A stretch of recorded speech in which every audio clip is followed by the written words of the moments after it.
diperlukan belajar ilmu yang fardu ain.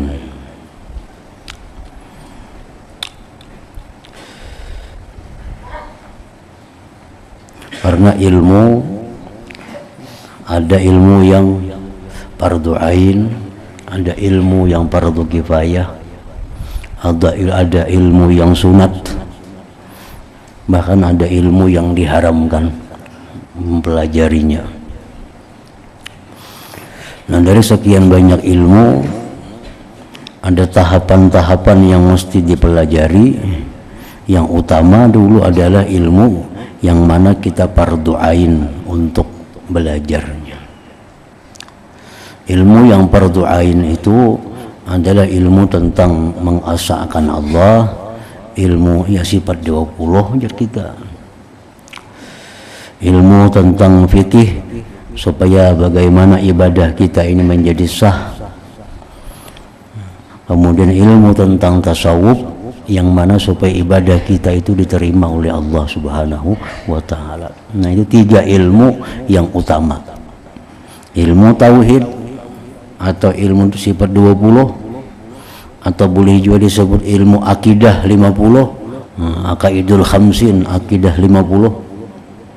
Artinya yang wajib bagi Tuhan 20, yang mustahil 20, yang harus 1. Yang wajib bagi Rasul 4, yang mustahil bagi Rasul 4, yang harus 1. Nah, disebut akidah 50. Nah, 50 itu fardu ain. Tiap-tiap orang mesti tahu apa itu akidah yang 50. Nah, fardu ain itu belajar itu. Nah, sudah itu belajar fikih. Fikih ini sangat luas. Yang wajib dipelajari, yang fardu ain dipelajari adalah sesuatu yang membuat ibadah kita itu sah. Nah, membuat ibadah kita sah, muamalah kita pun sah. Nah, muamalah itu kayak jual beli dan sebagainya. Nah, itu fardu ain juga belajarnya. Jadi kada setiap orang sama, tergantung keadaan orangnya. Ada orang yang fardu ain belajar fikih hanya sekian. Ada orang yang belajar ilmu fikih lebih banyak lagi karena orangnya lebih banyak pekerjaannya. Nah, orang usaha hanya dagang. Nah, ini wajib belajar ilmu fikih tentang dagang. Kayak apa dagang supaya selamat daripada riba, kayak apa dagang supaya sah, kayak apa dagang supaya halal. Nah, ini ilmu fikih yang dipelajarinya adalah masalah perdagangan. Karena usahanya ini hanya dagang. Ada lagi orang usaha dagang sekaligus bertani. Nah, ilmu fikih yang dipelajarinya bertambah pulang ilmu tentang pertanian. Kayak apa bertani yang bujur, berapa zakatnya yang dikeluarkan. Nah, itu ilmu tani pulang. Jadi masing-masing orang lain kewajibannya belajar ilmu fikih itu. Nah, hanya ilmu tasawuf. Tasawuf itu supaya ibadah kita ini jangan sia-sia, supaya ibadah kita diterima Allah, supaya ibadah kita ini sampai kita di akhirat kita melihat faedahnya, manfaatnya. Nah, jadi itu ilmu yang dulu dipelajari. Imam Ghazali berkata, wahai anakku yang tercinta, apakah hasil yang akan engkau peroleh daripada menghabiskan masa hanya belajar ilmu kalam. Ilmu kalam ini perbahasan ilmu tauhid yang dalam-dalam. Ilmu tauhid yang diperlukan untuk berdebat itu ilmu kalam. Dan ilmu khilaf, perbahasan ilmu fikih yang halus-halus. Belajar ilmu fikih mazhab Syafi'i, ilmu fikih mazhab Syafi'i Hambali, ilmu fikih mazhab Hanafi, dan ilmu tib, ilmu kedokteran atau perubatan, dan ilmu dawawin wal ash'ar, ilmu yang berkaitan dengan diwan syair Arab, dan ilmu nujum, ilmu peredaran bintang, dan ilmu arud, ilmu yang berkenaan dengan timbangan syair Arab, dan ilmu nahwi was tasrif, ilmu nahwu dan saraf, ilmu yang berkenaan dengan kaidah bahasa Arab. Selain daripada mempersia-siakan umur dengan menyalahi perintah Allah yang maha besar. Jadi ilmu-ilmu itu bukan kada boleh kita pelajari, bagus saja dipelajari, tapi nang fardu ain itu mesti dulu, mesti bisa. Ilmu nahwu, ilmu saraf bagus saja belajar tuh, tapi nang lebih dahulu ilmu tentang tadi fardu ainnya.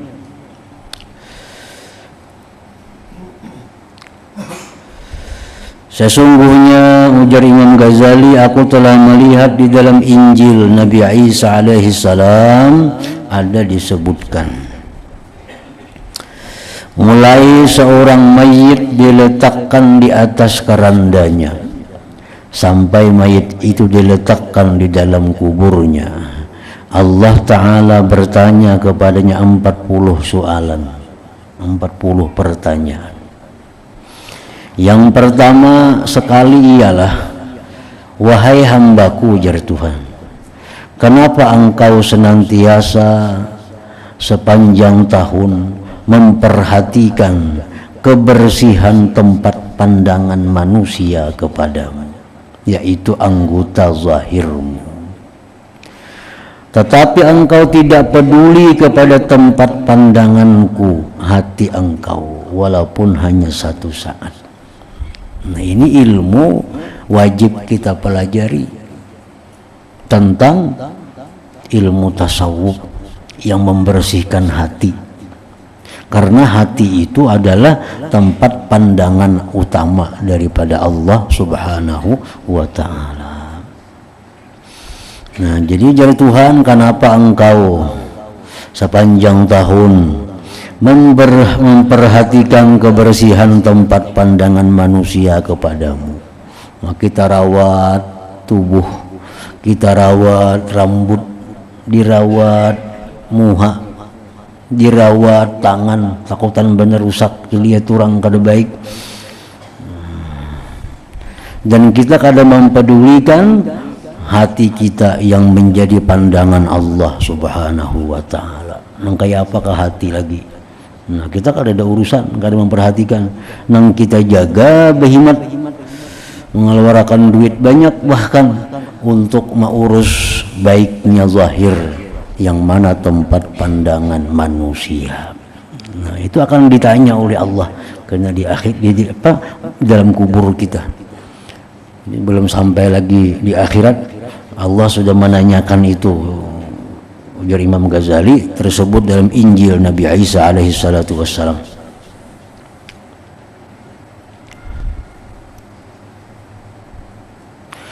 Dan setiap hari Allah Ta'ala memandang ke dalam hatimu, lalu Ia berfirman, kenapa engkau hanya memberikan perhatian kepada yang lain daripada aku, sedangkan engkau dikelilingi dengan ihsanku, dengan kebaikanku? Apakah engkau sebenarnya tuli dan tidak dapat mendengar lagi? Jadi artinya ilmu-ilmu yang sifatnya itu untuk kebersihan hati, seperti ikhlas misalnya. Nah, ikhlas itu hanya ada dalam hati yang bersih. Allah kada melihat pang kita ini sembahyangkan apakah itu kalau dinilai Tuhan dulu. Yang pertama dipandang hatinya ikhlas kada sembahyang itu. Nah, mun kada ikhlas kada peduli lagi Tuhan. Nah, kita baca Quran, sebelum Tuhan menilai bacaan kita, pertama dipandang Tuhan hati kita ikhlas kada membaca Quran itu. Nah, jadi artinya bahwa Allah Ta'ala itu menghendaki bahwa kita ini menjaga kebersihan tempat yang dipandang oleh Allah Subhanahu wa Ta'ala.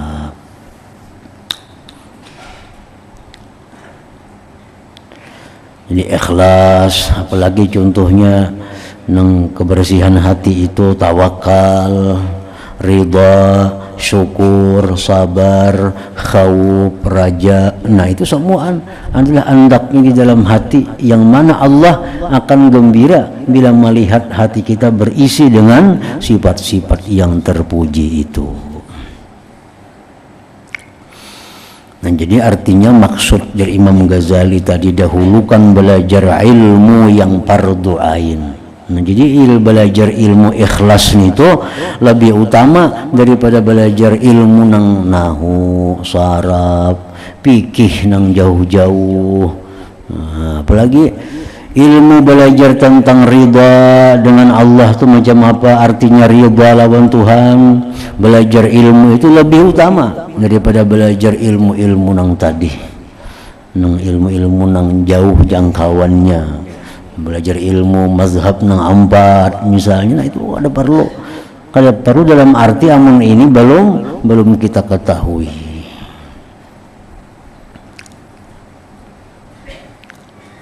Jadi ulama-ulama kita sudah mengulahkan kitabnya. Kita kadang alih lagi kitab Sagan Akidah 50 ada disusunakan oleh ulama. Kitab fikih nang khusus sagan beribadah ada disusun oleh para ulama.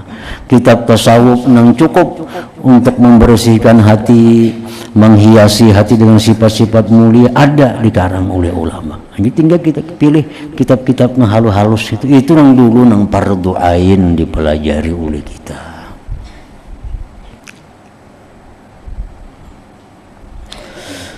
Nah nasihat ke-8, ilmu tanpa amalan ialah gila. Wahai anakku yang tercinta, ilmu tanpa amalan ialah gila. Dan amal tanpa ilmu pula adalah sia-sia. Jadi artinya kedua-duanya itu beganding, ilmu lawan amal.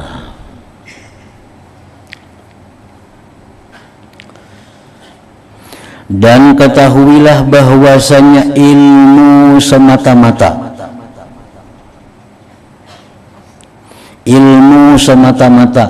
yang tidak dapat, nah itu bacaannya, ilmu semata-mata yang tidak dapat menjauhkan engkau daripada perbuatan maksiat dan tidak mampu mendorong engkau berbuat taat, maka ilmu itu tidak akan dapat menjauhkan engkau pada hari kiamat daripada api neraka. Ilmu nang kada bisa menjauhkan kita dari maksiat, ilmu nang kada mendorong kita berbuat taat, maka ilmu-ilmu itu kada akan bisa menjauhkan kita daripada api neraka di hari kiamat kaina. Ilmu apa aja itu? Kita belajar misalnya ilmu hitung umpamanya. Nah ilmu hitung itu adalah hubungannya lawan menjauhkan kita daripada maksiat, mendorong kita untuk taat, kada ada hubungannya. Maka ilmu hitung itu kada akan bisa menjauhkan kita di neraka daripada akhirat. Ilmu apa yang bisa mendorong kita untuk menjauhi maksiat? Ilmu apa yang bisa mendorong kita untuk berbuat taat? Nah itulah ilmu yang dituntut. Itu ilmu yang dituntut. Seperti ilmu tentang khauf misalnya, tentang takut. Takut, orang itu takut kepada Allah ada kalanya karena siksa Allah. Ada orang takut kepada Allah itu karena Allah punya sifat kebesaran. Nah itu lebih mulia lagi sifat takutnya. Nah kita pelajari ilmu itu, kita kada wani lagi berbuat maksiat. Kita sudah belajar. Orang yang culas dimasukkan ke dalam neraka. Orang yang pendusta dimasukkan Tuhan dalam neraka. Orang yang ketujuh menggunjing orang habis terbakar amal kebaikannya. Orang yang ini jam api neraka. Nah, belajar ilmu itu kita. Bila kita tahu ilmu itu, kalau kita takutan jadinya. Nah, takutan berbuat itu. Nah, ini ilmu yang dipelajari. Ilmu yang dipelajari. Ilmu tentang raja. Raja artinya harapan. Allah memberikan harapan kepada kita bila engkau beriman beramal salih, kena di surga yang mengalir sungai-sungai di bawahnya. Bila engkau beramal ini, berbuat ini, engkau diberi kelapangan dunia dan akhirat.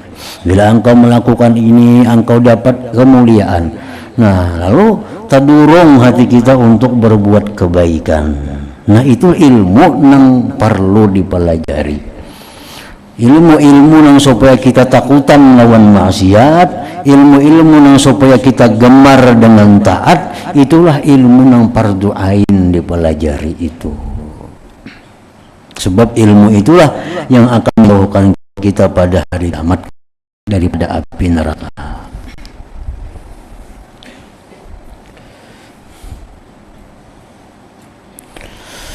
Dan apabila engkau tidak beramal dengan ilmu yang ada pada dirimu, dan engkau tidak membuat pembetulan terhadap segala kesalahan yang engkau lakukan pada masa yang lalu, kelak engkau akan berkata pada hari kiamat atau di dalam kubur nanti, Rabbana absarna wa sami'na farji'na na'mal salihah. Maksudnya, wahai Tuhanku, kembalikan aku ke dalam dunia untuk dapat beramal salih.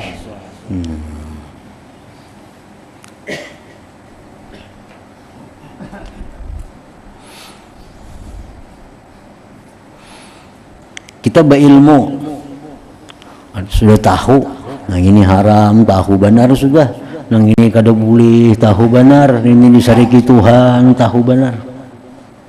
Masih aja menggawi, kada mau bertobat. Nah, kada mau tobat. Dah tahu aja dah tobat tu bagus. Apa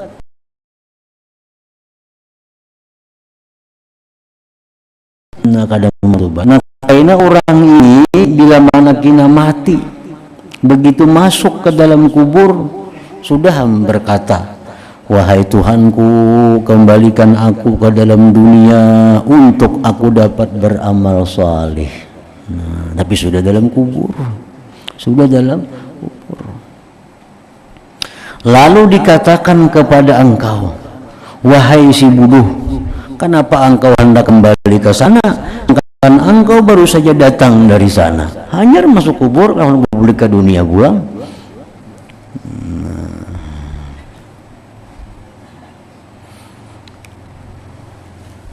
Itu hadis Nabi yang mengatakan annasu niyamun idza matu intahu. Ya Nabi, manusia itu guring. Kita ini guringan semuaan sebujurnya. Guringan. Bila sudah kena mati hanya bangun. Ini sekalinya. Nah, sudah mati hanya bangun. Sudah mati hanya bangun. Jadi bila kita berisi ilmu, kada diamalkan ilmu kita, tetap menggawi maksiat, kada mau tobat pulang. Ini tobat itu anugerah Allah yang luar biasa lawan manusia ini. Kayak apa aja kita berbuat dosa, hari-hari berbuat dosa. Kalau hari-hari tobat, Tuhan makin suka. Kita muar, hari-hari minta ampun, esok mau ulangi pulang. Kita 2-3 hari kada percaya lagi lawan inya. Ini jam ini tiap hari minta ampun mau ulang-ulang kena. Paling kita 2-3 hari kada kita pakai lagi sini. Namun Tuhan makin suka. Makin suka. Hari ini kita berbuat dosa, kena kamarian tobat, menyesal lawan Tuhan. Esok kita mau ulang pulang dosa, tobat pulang, makin suka Tuhan. Nah, jadi ilmunya sudah ada, itu bertobat kada mau juga. Nah, pas kena mati hanya keingatan di ilmu.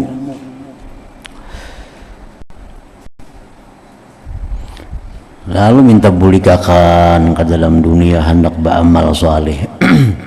Jadi malaikat napaikan bulik hanyar datang di situ. Wahai si bodoh, kenapa engkau hendak kembali ke sana, sedangkan engkau baru saja datang dari sana.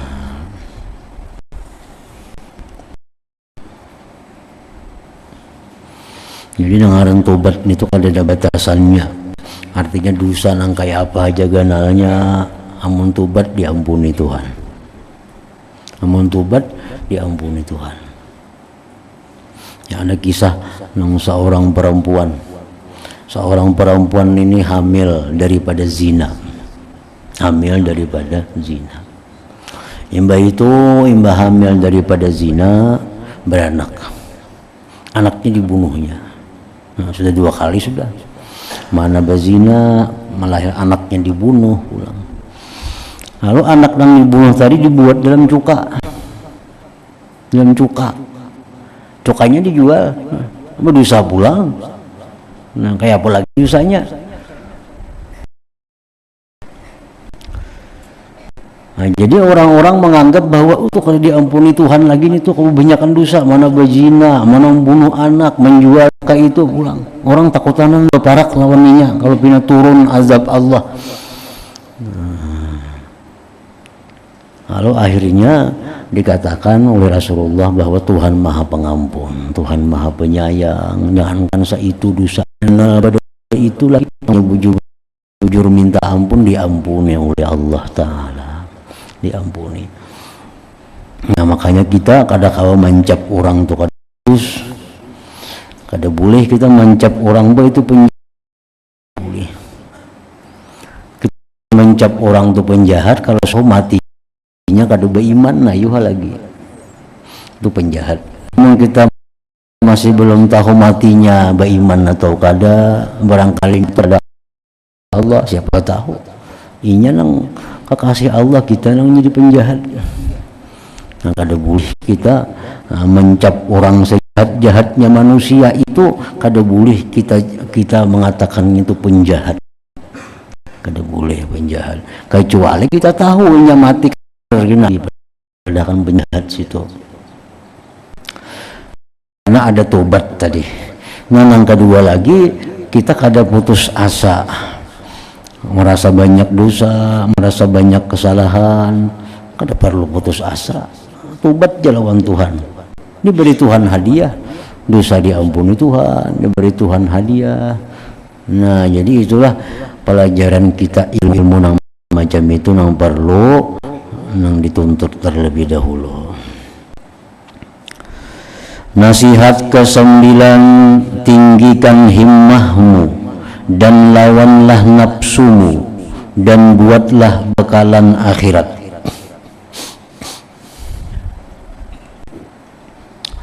Wahai yang tercinta, jadikanlah himmahmu.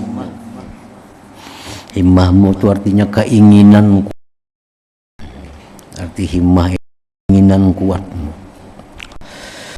dalam meninggikan rohaniyahmu. Kan kita ini jasmani, ada rohani. Jangan hanya jasmani yang kita perhatikan, jangan hanya jasmani yang kita makmurkan, tetapi yang lebih utama adalah rohani kita. Karena roh ini yang kembali kepada Allah Subhanahu wa Ta'ala. Badan kita dikubur saja. Begitu kita mati, badan kita dikubur. Tapi roh itulah yang menghadap Allah Subhanahu wa Ta'ala. Nah, jadikanlah himmahmu itu dalam meninggikan rohaniyahmu. Dan jadikanlah segala kekalahan, kegagalan itu berada di pihak hawa nafsumu. Artinya, jadikanlah kekalahan itu berada di pihak hawa nafsu. Nah, kita pikirkan nih kayak apa supaya rohani kita ini makin bagus, hawa nafsu kita ini makin kalah. Nah, Dan jadikanlah kematian itu hanya pada badanmu, hanya pada badan yang mati, jangan mati kedua-duanya. Karena tempat tinggalmu ialah liang kubur, dan penghuni kubur senantiasa menanti kedatanganmu pada setiap masa. Maka jangan sekali-kali engkau datang ke sana tanpa bekalan, tanpa besangu. Jangan sekali-kali wani masuk ke dalam kubur mung kada besangu apa-apa. Jadi 3 hal yang menjadi keinginan kuat kita. 1, supaya rohani kita ini lebih bagus daripada jasmani kita. Yang kedua, kayak apa supaya kita bisa mengendalikan hawa nafsu. Hawa nafsu itu kada kawa pang dimatiakan, kada kawa hawa nafsu dimatiakan. Mun hawa nafsu dimatiakan, kada ada lagi juriat keturunan di muka bumi ini. Habis sudah orang, bini-bini kada hendak balaki, laki-laki hendak berbini lagi, kada bernafsu lagi. Orang kada hendak makan, kada bernafsu lagi, mati bener lagi. Jadi hawa nafsu itu kada kawa dimatiakan, cuma dikendaliakan. Dikendaliakan. Hendak itu jangan dituruti, kendaliakan. Dikehendakinya ini bujur kada. Dikehendakinya ini bujur kada, Tuhan suka kada. Oh kada apa-apa, bagus saja, nah laksanakan. Itu artinya kada selalu menuruti hawa nafsu. Ngalih ini orang yang selalu meneruskan hawa nafsu, kada mempedulikan lagi nasihat-nasihat agama. Nah ini yang rusak. Belah hendak ke sana, ada kau diurus ke sana tuh bang sudah. Siapa karena melanggar kada sanggup. Nah ini orang yang dikendaliakan oleh hawa nafsu. Hendak makan itu bang. Nah kada kau lagi ganti-ganti. Padahal makan tuh boleh kada, minum itu boleh kada, kada tahu seperti minum. Nah hendak bebinian bini itu. Bini orang ada tahu siapa. Nah itu ngarannya merusakkan hawa nafsu. Jadi hawa nafsu ini perlu ada, namun di bawah kendali, di bawah kendali agama kita. Nah itu dipikirkan kayak apa caranya supaya hawa nafsu ini tunduk di bawah kendali itu.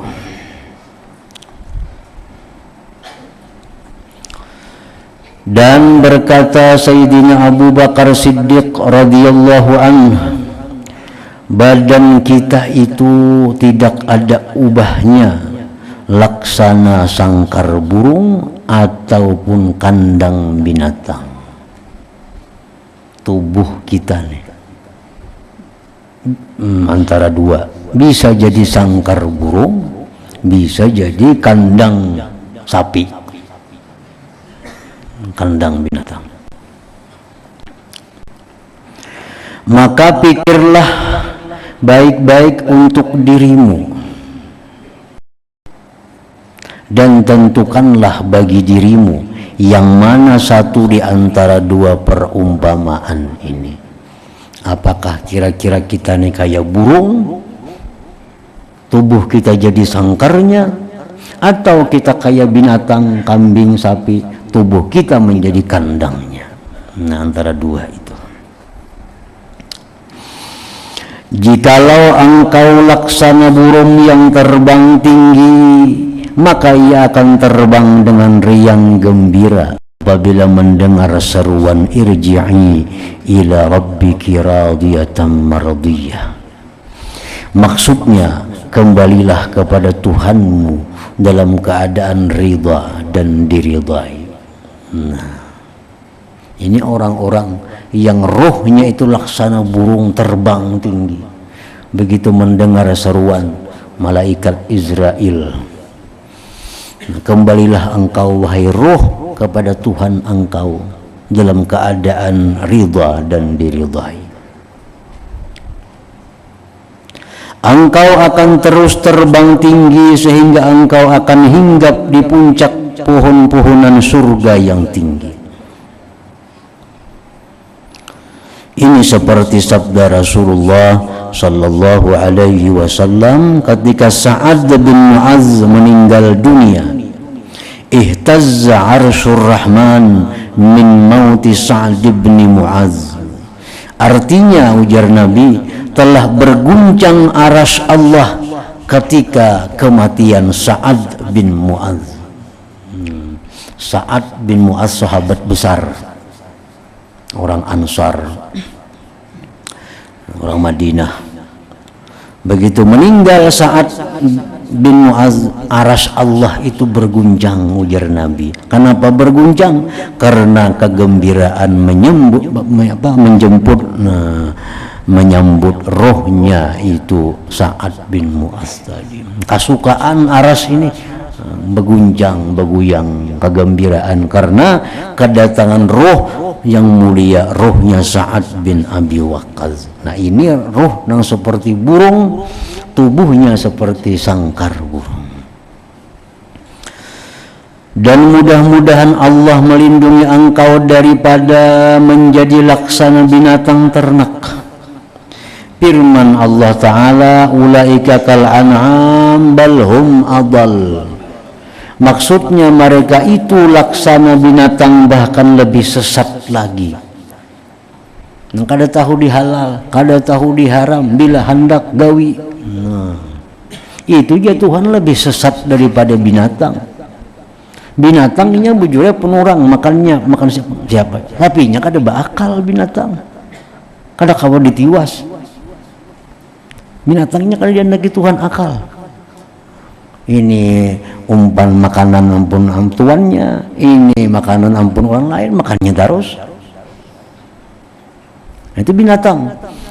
Nah manusia kalau ada macam itu lebih buruk daripada binatang. Kenapa sebabnya? Karena manusia diberi akal, binatang kada diberi akal. Nah bal ulaika kal an'am bal hum adall. Maka tidak mustahil bahwa engkau berpindah dari alam dunia ini ke dalam jurang api neraka kalau menjadi kandang binatang tadi.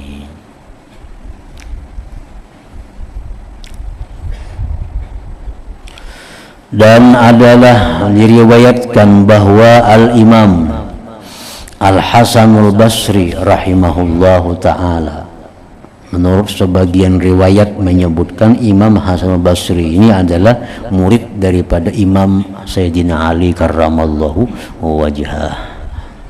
Jadi silsilah ilmu beliau itu Imam Hasan Basri mengaji lawan Sayyidina Ali, lawan Rasulullah sallallahu alaihi wasallam.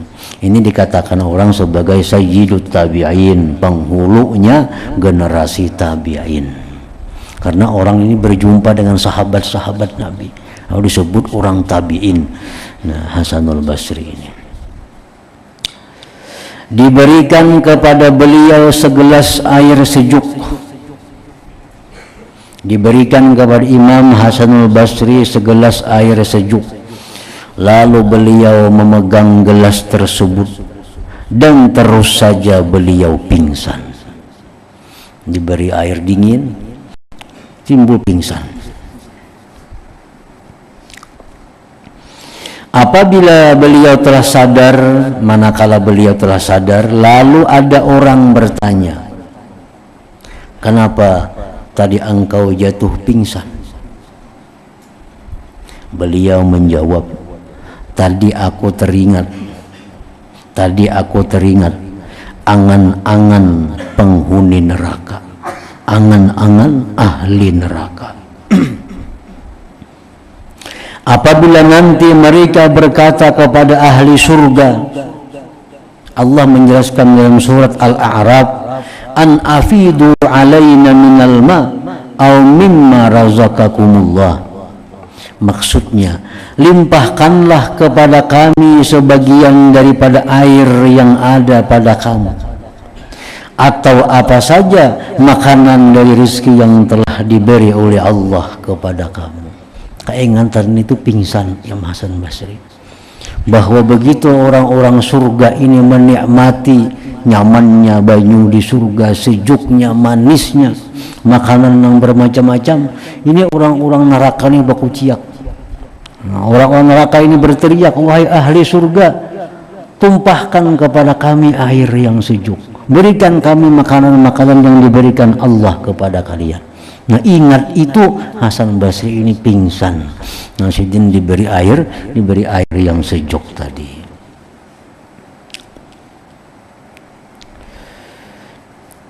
Itu dalam surat Al-A'raf ayat 50 Allah Subhanahu wa taala menceritakan, limpahkanlah ujar ahli neraka kepada kami sebagian daripada air yang ada pada kamu atau apa saja makanan dari rezeki yang telah diberi oleh Allah kepada kamu. Orang surga itu diberi Tuhan jiwa banyu, cuma ma'ul hamim, air yang sangat panas.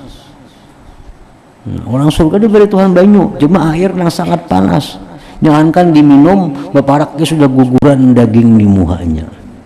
Itu yang disebut dengan air hamim.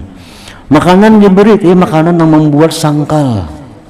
Makanan diberi, makanan buah ada macam-macam, cuma belum makan sangkal. Nah, bila sangkal kayak ingatan di dunia on banyu, cari banyu. Nah, banyu saling panasan nanggai tadi. Nah, itu makanan-makanan yang di dalam api neraka itu dikisahkan Tuhan dalam surat Al-Ghasyiyah. Ada itu ayat menerangkan makanan-makanan surga itu, la yusminu wa la yughni min ju'.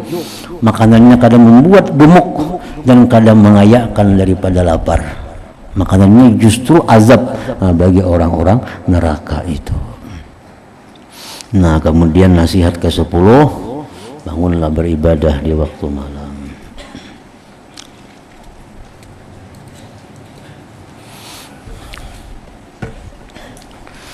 أفضل الذكر فاعلم أنه لا إله إلا الله محمد رسول الله لا إله إلا الله محمد رسول الله لا إله إلا الله لا إله إلا الله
فيا أيها الراجون من شفاعة